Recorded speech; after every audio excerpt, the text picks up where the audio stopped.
안녕하십니까. 김무일학 교수입니다. 오늘 여러분들과 함께 상고할 말씀은 아무나 걸을 수 없는 길이라는 논제로 여러분들과 함께 말씀을 나눠보도록 하겠습니다. 히브리서 4장 12절 말씀에서 보면은 하나님의 말씀은 두 날선 금과 같다고 이렇게 이야기를 하고 있습니다. 홍과 영, 관절과 골수, 심지어 마음의 판단까지도 쪼갠다고 이렇게 적고 있죠. 그런데 설교가 단지 여러분들의 내면을 찌르지 않고 또 불편함도 주지 않으며 오히려 계속해서 여러분들에게 위로만 제공한다면은 그것은 더 이상 하나님의 말씀이 아니라 인간의 감정을 위한 일종의 연설에 불과하다는 점을 우선 말씀드리고 싶습니다. 하나님께서는 우리를 끔찍히 위로하시는 분이지만은 위로하시기 이전에 하나님은 반드시 우리의 심령을 정결케 하신다. 우리의 심령을 정결케 하시는 분입니다. 우리 마음속에 여러분 심령 가운데 찔림이 없는 위로는 가짜 평안입니다. 여러분들 이러한 사실을 분명히 깨달아야 합니다. 진짜로 진정으로 살아있는 설교를 여러분들이 듣고 있다면은 여러분 안에 있는 죄가 반드시 불편함을 느끼게 되고 거기에 이어서 회개의 충동이 틀림없이 잇따라 일어난다는 사실을 우리가 알아야 되겠다는 얘기입니다. 말씀을 듣고도 삶에 전혀 변화가 없는 그런 설교를 듣는다는 것은 시간 낭비에 불과한 것이고 그런 설교를 듣고 있는 맹인과 같은 신자들은 정말 가련하기 짝이 없는 것이죠. 사도 바울은 고린도전서 14장에서 분명하게 경고하고 있습니다. 말이 설교가 알아들을 수 없는 소리를 낸다면은 입에서 나오는 말이 듣는 이로 하여금 알아들을 수 없는 소리를 낸다면은 그것은 공허한 소리일 뿐이라고 사도 바울은 고린도전서 14장에서 분명히 지적하고 있습니다. 설교는 강단에서 하는 목회자의 설교는 하나님의 음성을 대언하는 자리이라는 사실 여러분들이 알고 있어야 됩니다. 사람의 눈치를 보며 말하는 것이 설교가 아닙니다. 비판을 두려워해서 또 교회를 떠나는 성도들을 걱정해서 영혼을 살릴 수 없는 진리의 말씀을 왜곡하고 타협하고 있는 설교를 듣고 있다면 그것이 정말로 안타까운 현실이 아닐 수가 없습니다. 우리가 꼭 기억해야 될 것은 진리의 말씀은 우리로 하여금 반드시 마음의 불편함을 느끼게 한다는 얘기입니다.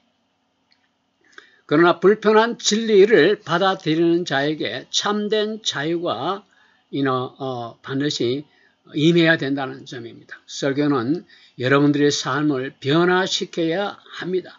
변화시키지 못하는 설교는 가짜입니다. 로마서 12장 2절 말씀에서 보니까 이 세대를 본받지 말고 마음을 새롭게 함으로 변화를 받게 하라고 이렇게 이야기를 하고 있어요. 이것이 진짜 설교이고 성령께서 임하시는 설교임을 우리가 알아야 됩니다. 그런데 오늘날 한국 교회들은 여러분들을 위로하는데 정신이 빠져 있어요. 그런데 말씀을 듣고도 전혀 변하지 않습니다. 이것이 현실입니다. 예배 중에 감동도 받습니다. 눈물도 때로는 흘려요. 그런데 교회 문을 나서자마자 삶에는 아무런 변화가 없습니다. 이것이 현실입니다. 그렇다면 무엇이 문제일까요? 여기에 대해서 우리가 가던 걸음을 멈추고 되돌아봐야 된다는 이야기입니다. 하나님의 말씀은 감동을 주기 위해 존재하는 것이 아니라 여러분들 분명히 기억해야 됩니다. 하나님의 말씀은 여러분들에게 감동만 주기 위해 존재하는 것이 절대 아닙니다. 그러면 뭘 위해 존재하는 것입니까? 하나님의 말씀은 영혼의 생명을 주기 위해서 존재한다는 사실을 잊어서는 안 되겠다. 생명의 말씀이 영혼을 구원하는 것이지 위로의 말씀이 영혼의 구원하는 것은 전혀 아니라는 이야기입니다. 설교 말씀이 마음과 삶을 깊이 흔들어 깨우지 않는다면 그 자리, 그 교회는 여러분들이 떠나야 할 자리입니다. 절대로 여러분들이 머물러 있어야 할 자리는 아니라는 얘기입니다. 이런 사실을 우리가 깨달아야 됩니다. 복음의 중심은 하나님, 여러분이 하나님을 섬겨야 하는 것이에요. 그 중심이 바뀌면 설교는 여러분들에게 편하게 들리고 부드럽게 들리고 달콤하게 들릴지 모르지만은 결국 인간을 우상화하는 무서운 함정이라는 사실을 우리가 깨달아야 됩니다. 그러나 성경은 여러분 마음의 중심에 하나님이 계셔야 된다는 점을 아주 명확하게 경고하고 있다는 이야기입니다. 그런데 중심에는 오늘날 한국교회의 중심에는 뭐가 있습니까? 교회 성장에 눈이 멀었습니다. 교인들 숫자 끌어 모으는데 정신이 나갔습니다. 교회의 규모와 행사가 성도들의 마음을 붙들고 흔들고 미혹시키고 있다는 이야기입니다. 풍성한 다양한 교회 프로그램과 겉으로 포장된 이벤트들이 얼마나 많습니까? 사람들의 관심을 끄는 다양한 활동들로 교회가 채워져 있어서 교회의 본질이 흐트러져 있다는 사실을 우리가 현실에서 목격하고 있다는 얘기입니다. 기도 시간은 점차 줄어들고 말씀에 대한 묵상은 점점 더 사라져가고 그 자리에 교인들을 미혹시키는 엔터테인먼트가 그 자리를 차지하고 있는 것이 현실입니다. 이것이 겉으로 보기에는 교회의 목회가 성공한 것처럼 보이지만 영적인 깊이는 없다는 점을 우리가 알아야 된다는 얘기입니다. 요한계시록 3장에서 라우디아 교회를 책망하시는 하나님의 말씀을 여러분들 참고해 보세요. 가난하고 눈멀고 벌거벗은 상태의 라우디아 교회를 향해서 뭐라고 하셨습니까? 겉으로는 화려해 보이는 교회가 실제로는 영적으로 주고 있는 것이 바로 오늘날 우리가 보는 한국교회의 현실이라는 점을 우리가 깨달아야 됩니다. 말씀의 권위가 인간에게 옮겨져 있고 담임 목사의 개인적인 생각과 의견이 강압적으로 권위로 드러나고 대신해서는 안 될 말씀보다 세속적인 이야기로 가득 채워져 있는 것이 오늘날 목회 강단에서 벌어지고 있는 현실입니다. 냉혹한 현실이라는 얘기예요. 한 개인의 생각과 체험에 관한 설교라면은 한 목회자가 갖고 있는 개인의 생각과 달갑지 않는 그런 체험에 관한 설교라면 그 강단은 이미 방향을 잃어버리고 교회가 지녀야 할 본질을 상실하고 있는 것이나 다름이 없습니다. 그러니까 지금 여러분들은 스스로 이렇게 물어봐야 됩니다. 여러분들이 듣고 있는 설교가 하나님께로 더 가까이 이끌고 있는가 이렇게 자문해 보세요. 아니면은 여러분이 듣고 있는 설교가 여러분 감정과 욕망 속으로 더 깊이 밀어넣고 있지는 않는가 물어봐야 됩니다. 여러분들의 영혼은 마음의 심령의 위안을 원하고 탐하고 있지는 않는가 이렇게 스스로 질문해야 될 때가 바로 이때입니다. 설교가 여러분의 마음을 찌르고 여러분 삶을 불편하게 하고 마음을 쓰러뜨리고 부수고 무너뜨리는 그런 설교가 되어야 된다는 점입니다. 성령님께서는 우리를 끔찍히 위로하는 분이시기도 하지만은 동시에 어떤 일을 하시는 분입니까? 책망하시는 분이라는 사실을 우리가 잊지 말아야 되겠다. 요한복음 16장에 따르면은 성령은 죄에 대하여, 의에 대하여, 심판에 대하여 세상을 책망하신다고 분명히 경고하고 있습니다. 책망이 없는 오늘날 한국교회의 설교, 도전이 없는 한국교회 안의 설교, 변화가 없는 한국교회 안의 예배는 껍데기일 뿐입니다. 교회 문을 나서면서 신자들의 삶은 전혀 변치 않습니다. 어제나 오늘이나 내일이나 다 똑같습니다. 지금이야말로 여러분이 분별하고 결단해야 될 때입니다. 이는 단지 교회를 바꾸는 문제에 그쳐서는 안 됩니다.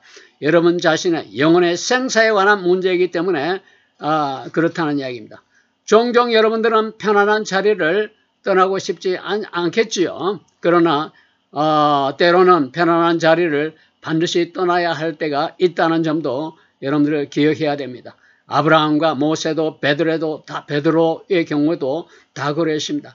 하나님은 여러분에게 편안함과 부드러움과 위로만을 약속하지 않으셨다는 사실을 여러분들 꼭 기억해야 됩니다. 그 대신에 편안함과 위로와 부드러움 그 자리에는 말이죠. 하나님께서 약속한 것이 중요한 약속이 있는데 그것이 바로 영혼의 생명이고 영혼의 구원입니다. 그러니 오늘 여러분 당장 여러분이 선택해야 될 결단을 미루지 말아야 된다는 얘기입니다. 오늘날 우리 한국 교회를 잠깐 진단해 보면은 미국의 경우에는 21세기 와서 기독교의 가치를 잃어버렸죠. 최근에 와서 기독교의 가치를 완전히 잃어버렸다고 이렇게 진단이 됩니다.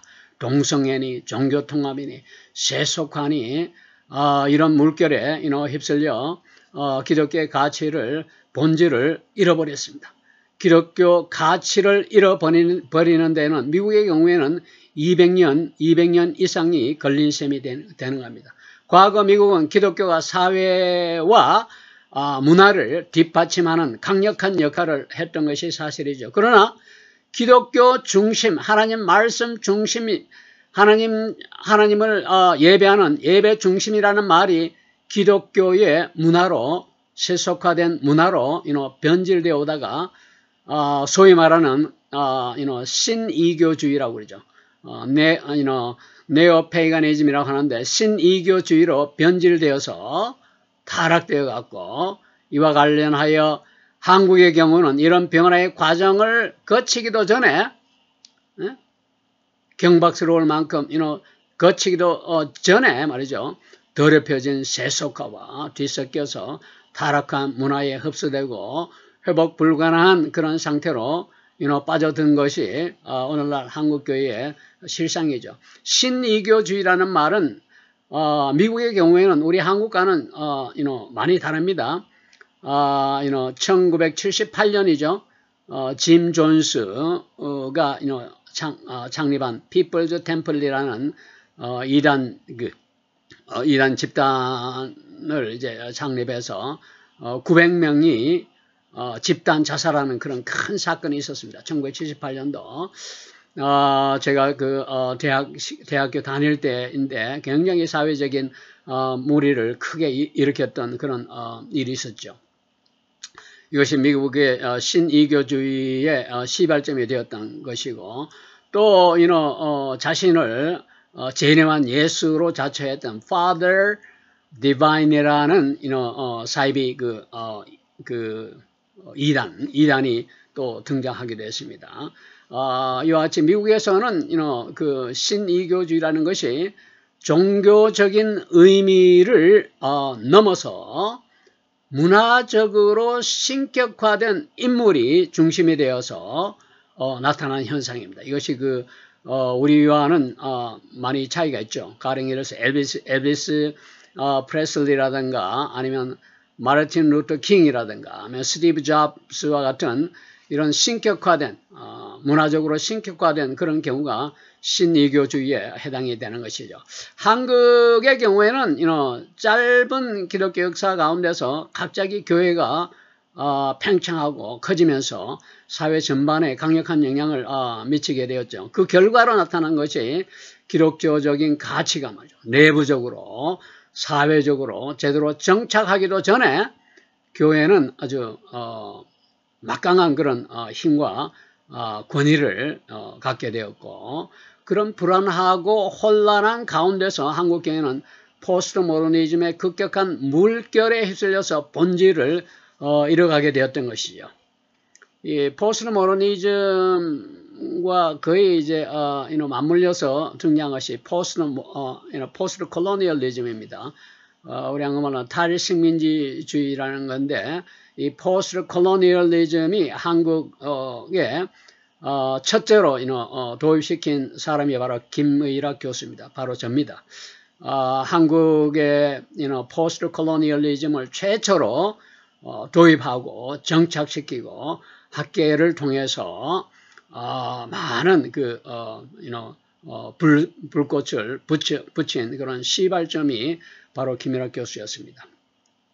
그런데 서울의 그 자작나무에서 출판되었는데, 탈식민주의와 포스트 콜로니얼리즘과 현대 소설이라는 책이 도입이 되어서 국내에서는 국내 대학원에서 대학원 학생들을 중심으로 해서 굉장히 큰 그 영향을 미쳤던 경우입니다.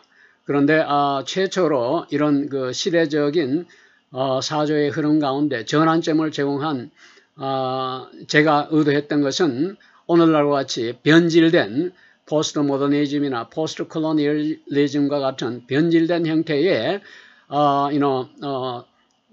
그 생각으로 도입한 것은 아니었죠. 그러나 이것이 혼란한 그런 사회적인 변화 가운데서 오늘날과 같이 변질될 줄은 나도 예상을 못했습니다. 그런 그 시대적인 흐름에 역할을 했던 사람이 제 자신이기 때문에 많은 교회를 진단하는 데 있어서 사회적인 현상이 이렇게 변질되어 가는 것에 대해서 많은 안타까움을 느끼지 않을 수가 없습니다.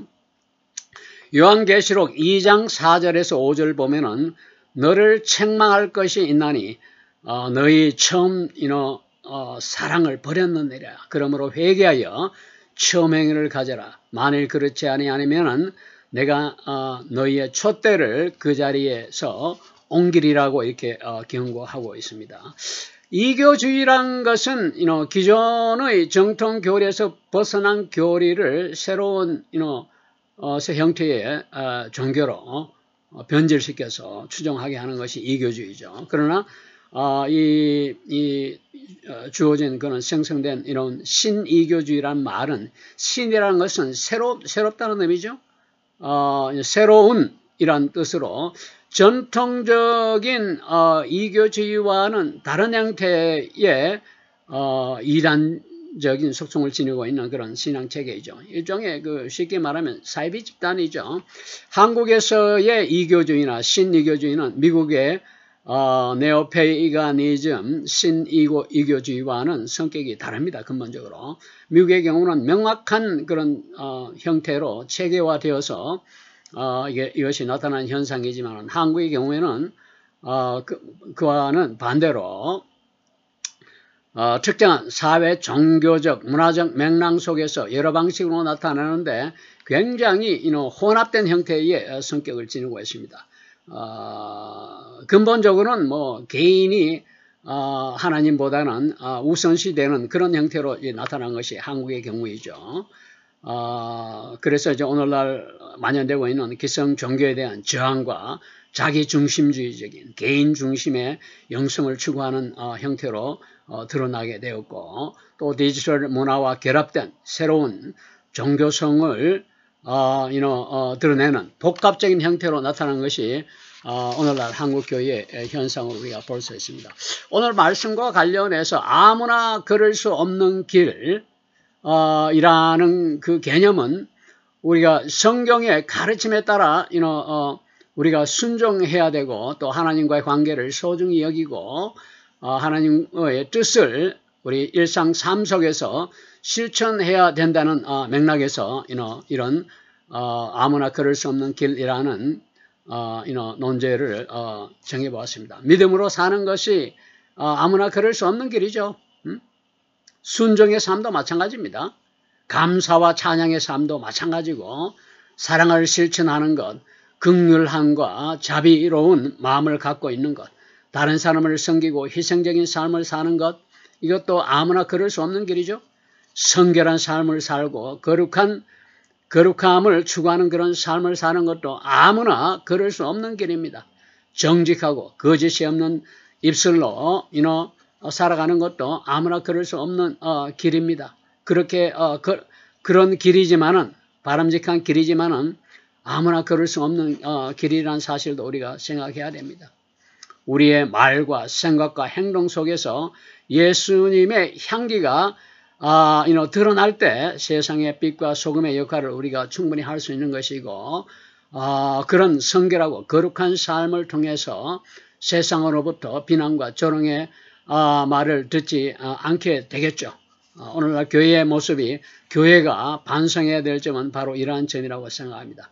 하나님의 사랑은 우리가 교회에서 드리는 예배와 기도가 얼마나 진정성이 있는가 하는 것이 해야 되고 우리가 이웃을 사랑하고 섬긴다는 것은 그야말로 진정한 의미의 섬김과 나눔이 삶 가운데 어떻게 실천되는가 하는 것에 따라서 판단이 될 수 있는 것이겠죠. 그리고 우리가 겸손함과 회개의 삶을 사는 것도 말은 쉬워요. 그러나 누구나 걸을 수 없는 길인 것도 사실입니다. 그런 점에서 우리가 아무나 걸을 수 없는 길과 관련해서 우리 오늘은 이제 긍휼함에 대해서 이와 관련해서 잠시 말씀을 드리고자 하면 긍휼이라는 개념은 영어로는 여러분들이 아는 바와 같이 compassion입니다. compassion 또는 mercy, compassion이 다 긍휼에 해당이 되죠. 이 긍휼을 한문으로 적어보면 말이죠. 긍휼이라는 개념은 간단히 말해서 불쌍히 여기고 도와주려는 마음이 긍휼이죠. 이 긍이라는 한문을 보면은 긍이라는 개념은 가벼울 긍자입니다. 가볍게 여기는 것, 불쌍히 여기는 긍자예요. 휼이라는 것은 도와줄 휼자예요. 그러니까 가볍게 여겨서 도와주는 걸 긍휼이라고 그러죠. 우리가 긍휼의 마음을 지니는 것, 이것이 바람직하고 우리가 반드시 실행해야 삶 가운데 실천해야 될 요소이지만은 아무나 걸을 수 없는 길 가운데 하나에 해당이 되는 것이 또 긍휼이기도 합니다. 우리가 일상생활을 살아가면서 하나님의 뜻이 내 삶과 내 일상적인 삶과 충돌하고 부딪히고 또 내 자존심에 부담이 되고 내 자존심에 손해가 될 때는 이런저런 이유로 반드시 뒷걸음질 치게 되는 것이 현실입니다. 긍휼과 자비의 마음은 단순히 우리가 우리 주변 사람들에게 보이는 동정심이 아니죠. 하나님의 성품을 본받는 삶이야말로 우리가 해야 할 그런 삶의 본이 되는 것입니다. 하나님을 닮고자 하면 바로 이러한 긍휼과 자비를 실천하는 길로 우리가 직접 나아가야 됩니다. 말로만 해서는 안 되는 거죠. 미가서 6장 8절 말씀을 보니까 하나님이 원하시는 삶의 기준이 이렇게 정리되어 있습니다. 주께서 선하심이 무엇인지 내게 보이셨나니 오직 정의를 행하며 인자를 사랑하며 겸손하게 내 하나님과 함께 하는 것이 아니냐 이렇게 적고 있습니다. 여기서 인자는 히브리어로 헤세드로라고 합니다. 헤세드로, 히브리어 원어를 보면은 헤세드로라고 이렇게 표현되어 있는데 이는 단순한 친절이 아닙니다. 끝없이 베풀고 포기하지 않는 사랑을 의미하는 것이죠. 그렇기 때문에 우리가 끝없이 베풀고 주변에 어려운 사람들을 향해서 포기하지 않는 사랑을 우리가 보여야 되고 가져야 되겠다는 얘기입니다. 긍휼의 마음은 연약한 자를 정죄하는 것이 아닙니다. 도리어 도와주고 사람의 삶의 가운데 동기를 부여하는 그런 실제로 작동하는 것이어야 된다는 이야기입니다. 이것이 쉬운 길은 아니죠. 아무나 걸을 수 없는 그런 것이 그런 길이라는 이야기입니다. 그러나 우리가 이런 하나님 말씀에 순종하고 뜻을 따르기 위해서는 바로 이런 긍휼의 마음을 지녀야 된다는 것입니다. 예수님께서 보여주신 본보기는 이런 긍휼의 마음이었습니다. 끝없이 예수님은 베풀었습니다. 끝없이 말이죠. 예수님은 포기하지 않는 사랑을 보여주었습니다. 사마리아 여인을 정죄하지 않으신 모습을 생각해 보세요. 병든 자를 고치는 예수님의 모습을 생각해 보세요. 심지어 십자가 위에서까지도 저들이 하는 짓을 저들이 모르고 있으니 용서해 달라고 이렇게 말씀하셨습니다. 예수님은 하나님의 긍휼을 온전히 보여주신 본보기였음을 여러분들 기억하세요. 에베소서 4장 32절 말씀을 보니까 서로 친절하며 불쌍히 여기며 서로 용서하기를 하나님이 그리스도 안에서 너희를 용서함과 같이 하라고 권면하시고 계십니다. 이 말씀은 우리가 하나님께 바른 자비와 긍휼과 용서와 사랑이 얼마나 큰 것인지를 우리가 이해하고 그 은혜를 우리 이웃에게 주변 사람들에게 나누라는 하나님의 명령입니다. 단순한 권고가 아니라 명령입니다. 긍휼은 감정이 아닙니다. 환경에 따라서 분위기에 따라서 시대와 장소에 따라서 변화무쌍한 감정이 아니라 긍휼은 우리가 반드시 하나님의 명령에 따라 선택해야 될 결단이고 선택입니다. 미운 사람을 사랑하는 것, 내게 상처를 준 사람을 위해 기도하고 중보하는 것, 도료는 모든 결단이 바로 이래 긍휼이고 선택이고 우리가 나아가야 길이라는 사실이라는 겁니다. 우리 안에 긍휼의 마음이 큰 만큼 하나님이 우리에게 보여주신 긍휼함이 얼마나 깊은지를 보여주는 증거이기도 합니다. 그러나 현실적으로 우리의 삶 가운데 이러한 사실은 필요한 것이고 절대적인 것이지만 반대 현상을 우리가 직면하게 된다는 사실입니다. 우리가 상처를 받습니다. 배신을 당합니다. 실망하고 넘어질 일이 있습니다. 믿었던 사람에게 속임을 당할 수가 있습니다. 이때 우리는 자연적으로 우리의 마음의 문을 아주 단단히 닫아버리죠. 그러나 그런 상황에서도 우리가 긍휼의 마음을 지니면 하나님이 기뻐하시고 하나님이 귀하게 여기신다는 것입니다. 왜 그럴까요? 그것이 하나님의 예수 그리스도의 성품이고 예수님이 우리들에게 보여주신 본보기였기 때문입니다. 그것이 하나님의 뜻을 따라 결단하려는 우리의 의지이기 때문에 더욱 그러하다는 얘기입니다. 그것은 바로 예수님의 모습을 예수 그리스도의 심성을 닮아가는 것이기 때문에 하나님이 더 귀하게 여기신다는 것입니다. 우리의 친절과 용서 하나하나가 누군가의 삶을 붙잡아 회복시키는 통로가 될 수 있겠고 또 반대로 방해가 되고 장애물이 될 수도 있겠지요. 하나님은 우리의 믿음이 교회 안에서 끝나기를 원치 않습니다. 절대로 우리의 믿음과 우리의 긍휼과 우리가 받은 은혜가 이웃으로 흘러가기를 원하시지 절대로 교회 안에서 끝나는 것을 원치 않으십니다. 세상은 이러한 긍휼의 마음을 통해서 하나님을 보게 되고 이를 통해서 교회는 교회의 본질을 우리가 회복할 수 있다는 말씀을 드리는 것입니다. 오늘 전해드린 말씀이 여러분의 삶에 뿌리를 내리고 아름다운 열매를 맺게 하시고 듣기만 하지 말고 주님의 뜻을 따라 삶에 실천하며 살게 되기를 진심으로 축원합니다. 오늘 말씀으로 여러분들이 깨닫는 데 도움이 되었다면 좋아요와 구독을 눌러주시고 궁금한 점이나 기도 제목이 있으면 댓글로 남겨주세요. 그러면은 하나님의 은혜를 우리가 함께 나누고 구할 수 있게 될 것입니다. 좋아요와 구독은 여러분들이 김인학 교수와 함께 타협 없이 선포되는 강력한 복음 전파에 동참하는 주인공이 되는 것이고 하나님의 일을 귀하게 보신다는 사실을 잊지 마시기 바랍니다. 성령의 위로와 권면은 누군가에게 반드시 흘러가야만 완성이 됩니다. 성령님은 한 곳에 절대 머물지 않습니다. 여러분을 통해 누군가를 변화시키기를 원하시는 것입니다. 또 성령을 받은 사람은 자기 자신만을 위해서 신앙생활을 절대로 하지 않는다는 점도 우리가 기억해야 됩니다. 히브리서 10장 24절 말씀에서 보면은 서로를 살펴 사랑과 선한 일을 격려하라고 이렇게 권고하고 계십니다. 여러분이 해줄 수 있는 조그마한 위로와 격려의 마음으로 힘을 더해줄 때에 누군가를 위한 위안의 통로가, 위로의 통로가 될 수 있다는 점을 기억하고 반드시 그런 삶을 지니게 되기를 바랍니다. 여러분들의 협조에 다시 한번 감사드립니다. 오늘 말씀은 여기서 맺도록 하겠습니다.